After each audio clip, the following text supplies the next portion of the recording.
যোগ্য শিক্ষক শিক্ষিকা এবং অনশনকারীর মঞ্চ তরফ থেকে 18 ডিসেম্বর বিকাশ ভবন অভিযানে ডাক দেওয়া হয়েছে।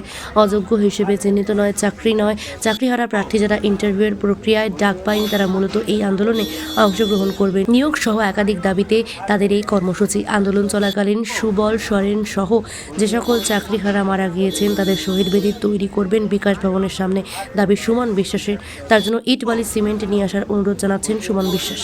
আমরা 18ই ডিসেম্বর বিকাশ ভবনে যাব এবং এসএসসি অফিসেও যাব মাননীয় চেয়ারম্যান এবং মাননীয় উচ্চশিক্ষামন্ত্রীর সাথে সাক্ষাৎ করতে। এসএলএসটি 2 2025-এ যারা যোগ্য শিক্ষকরা দৃষ্টিহীন শারীরিক প্রতিবন্ধী যারা ডাক পেলেন না তাদের ভবিষ্যৎ কী, এই দাবিতে আমরা চাকরিহারাদের বলেছি আপনারা প্রত্যেকেই আসুন, যারা ডাক পাননি দৃষ্টিহীন শারীরিক প্রতিবন্ধী আপনারা প্রত্যেকেই আসুন। এবং রাজ্য সরকারকে আমরা চিঠি দিয়েছি, সেই চিঠি তারা গ্রহণ করেছেন এবং রাজ্যের মাননীয় মুখ্যমন্ত্রী আমাদের সাথে আলোচনায় বসুক, উচ্চশিক্ষামন্ত্রী আলোচনায় বসুক। আমরা তাদের সাথে আলোচনা করে জানতে চাই সরকার যারা ডাক পেলেন না তাদের জন্য কি ভূমিকা রাখছে, কি ভাবছেন।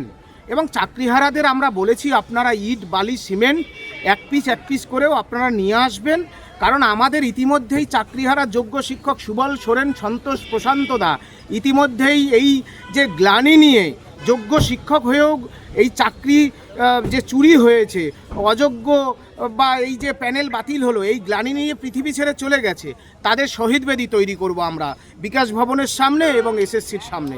সেজন্যই আমরা শান্তিপূর্ণ গণতান্ত্রিকভাবে পুলিশ প্রশাসনের সাথে সহযোগিতা করে সেই আন্দোলনে আমরা যাব। আপনি কি জটিল কিছু সমস্যায় ভুগছেন, সমাধান পেতে চান? যোগাযোগ করুন প্রখ্যাত জ্যোতিষ ও তান্ত্রিক মনসারাম ভট্টাচার্যের কন্যা মনসা কন্যার সাথে। প্রখ্যাত জ্যোতিষ ও তান্ত্রিক মনসা কন্যা হাওড়া জানবাড়ি ও হাতিবাগানের নিজস্ব মন্দিরেও বসেন। যোগাযোগ 9830106967 আর 9239655323।